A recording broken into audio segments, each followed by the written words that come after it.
What's up, everybody? It's Sam with the Rowdy Alternative podcast, and we are back after a slight technical difficulty with Dylan Ault. How are you, dude?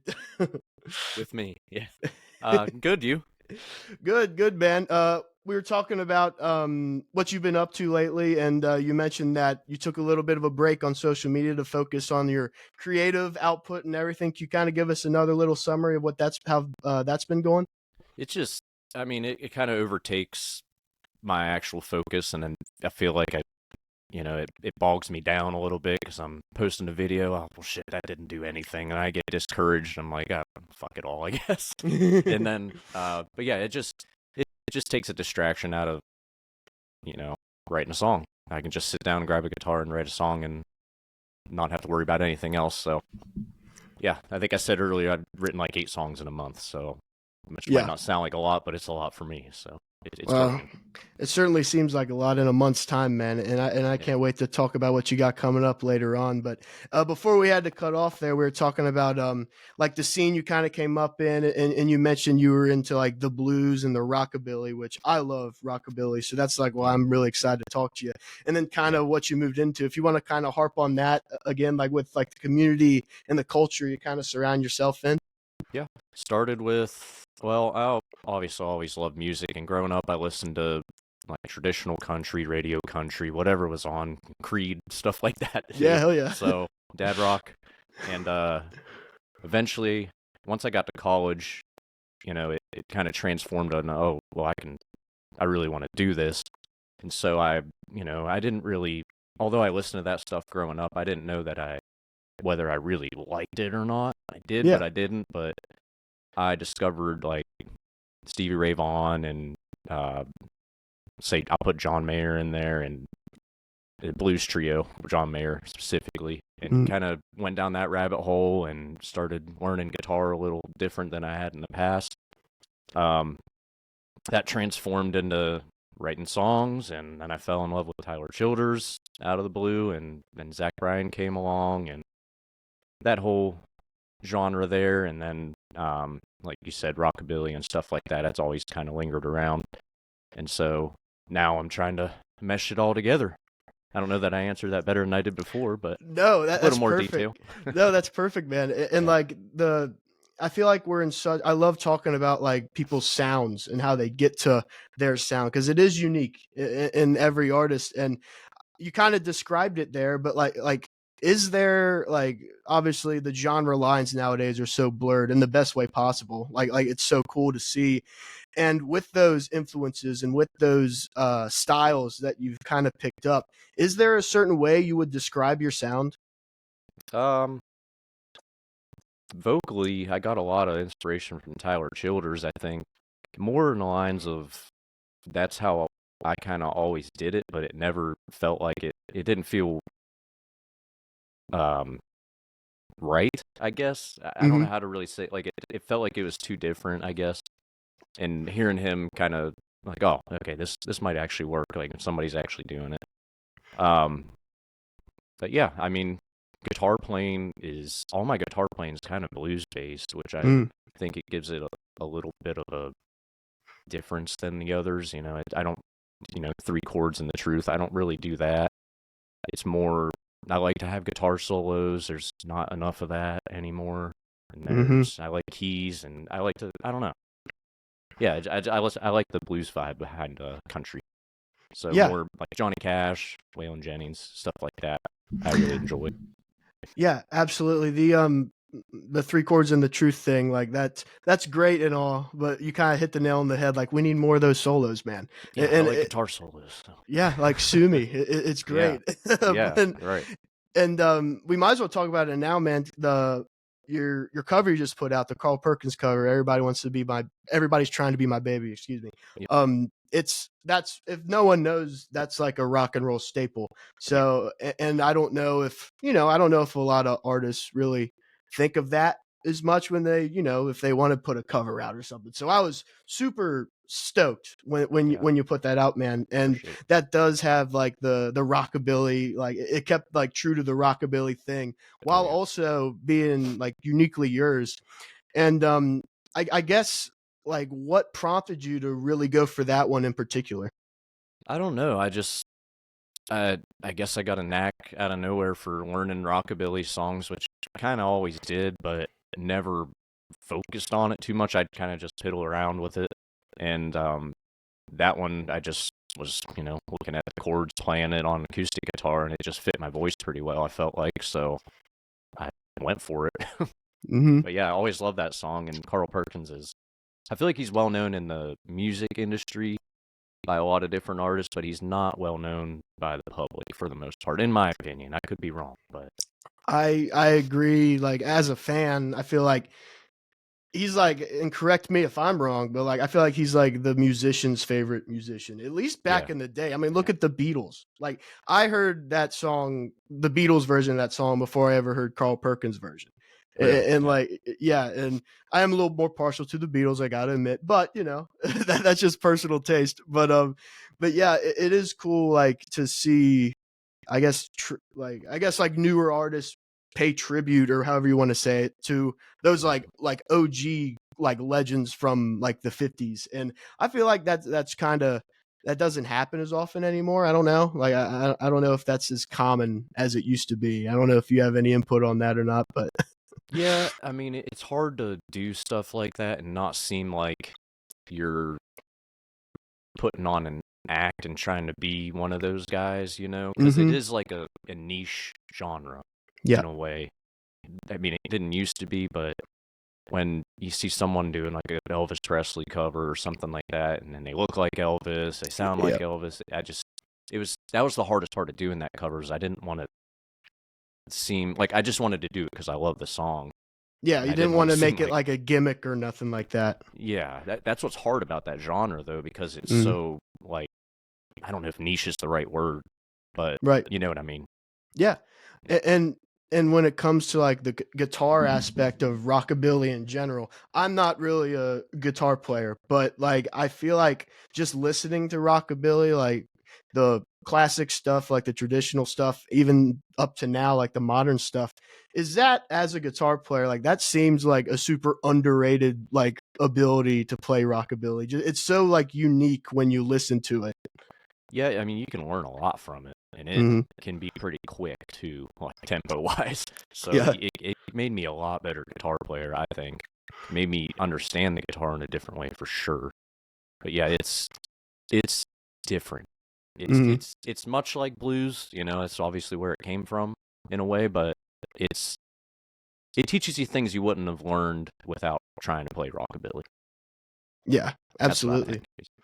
Yeah, and like when you see those, I mean, one that comes to the head is like Stray Cats. Like that's an Hmm. insane live show, and like live shows to me, like as a fan, I feel like that once again as a fan is like the one of the most important things I think when it comes to like becoming a fan of an artist, even more than like going on like Spotify or buying a CD or something like because that's I feel like a live show introduces you to artists. You could stumble into a club and then find like your next favorite artist and everything, Yeah, for sure, and as well as keep you as a fan. You go out to more shows and stuff like that. And for sure. do you think do you kind of share that? Like, I feel like that's one of the most important parts is like the live show. Yes and no, just because of how things are today. Like, Hmm. you don't, it's so hard, like, for me to get a show that's not at a place that is not meant to go to a show for. Does that make sense? Yeah. Like, it's hard to get a venue booked and they don't Mhm. have any idea. If I don't have a social media following or anything like that, or it feels like you can't get the shows that you need to be playing. I Yeah. don't know if that makes sense, but um, yeah, I wish it was the way it used to be, where you could just have a band and go play a show at a place where people go to listen to music. Hmm. Kind of rare, in my opinion, but Yeah. I don't know if that answers your question. But No, yeah, and just so I know if I'm tracking it right, like with are you meaning like the style you play like specific to a certain venue, and you want to play the right crowds, or like what can you kind of harp on that a bit? kinda, I mean, it's how can I say it to make sense? I just the shows that I can get right now feel like they're just background noise. So Mm. it's hard to like I've only been to one show where I didn't know who they were, and everyone was there to listen to the music, you know? And it was Yeah. still at a bar, but it's hard to find that place where people are actually going to pay attention, not just be drinking and have a good time and ignoring the band that's playing. You know what I mean? Right. Yeah. Yeah. No, that makes perfect sense. And Yeah. you're talking about earlier about like the social media aspect and stuff. And it is so tough. Like I feel like that's such like a double-ended sword there. Like social media could be a great tool, but also it could be like kind of like a roadblock. And kind of like you were saying, like if you Yeah. don't have the following, like how have you been able to over time like evolve into like the whole maybe TikToks or social media aspect of everything? It just seems like a bitch to fucking deal with.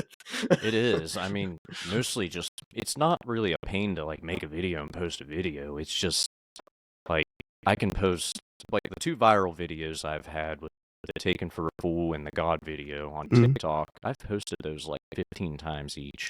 Wow. And like the same video, same everything, and then all of a sudden it just goes off, and then you post the next day and you get 200 views on something. So I don't know. That's the hard part about it. Is like what's the game here? I don't get it.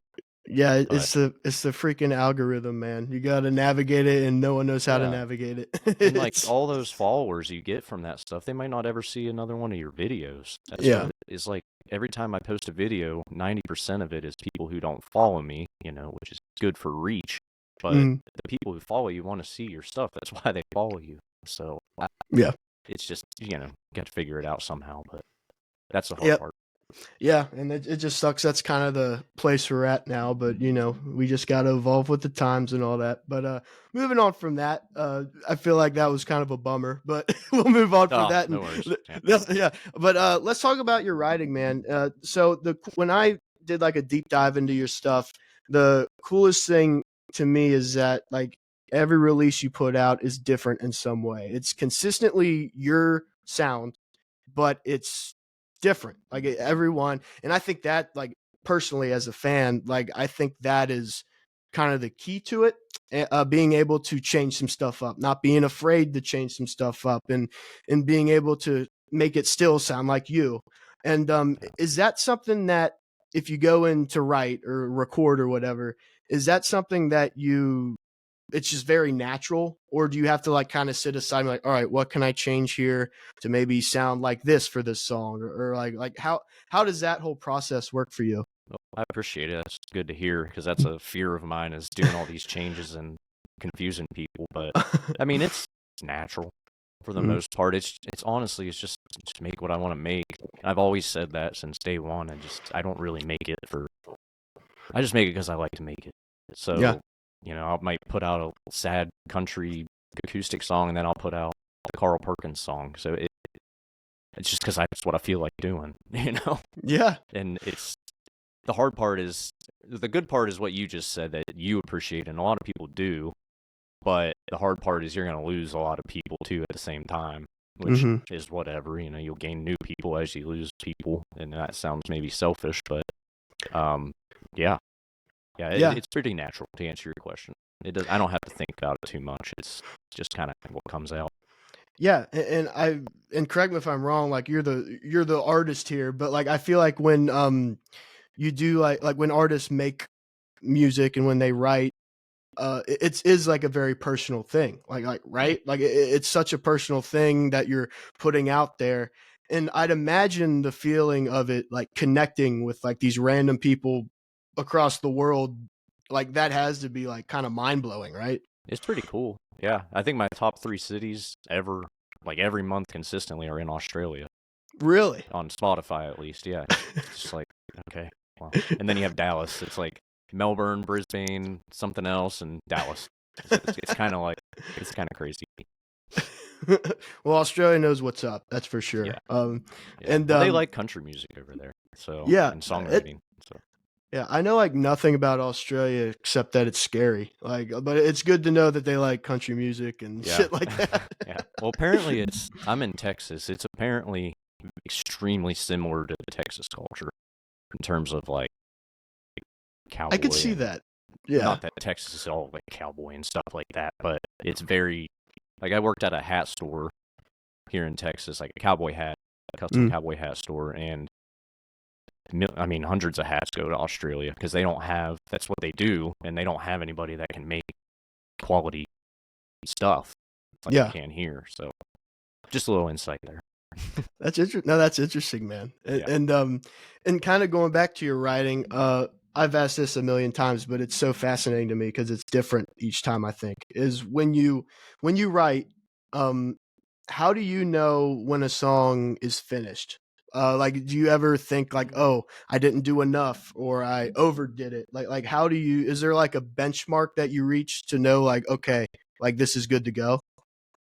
Um, I don't know really. I guess I never really thought about it. I'd say usually I'll write. It depends on if it's full band maybe or Mm-hmm. acoustic. Um, Acoustic's pretty easy to know. I'll write it and then I'll usually do a once over on the lyrics and how they mesh with the chords and all that fun stuff.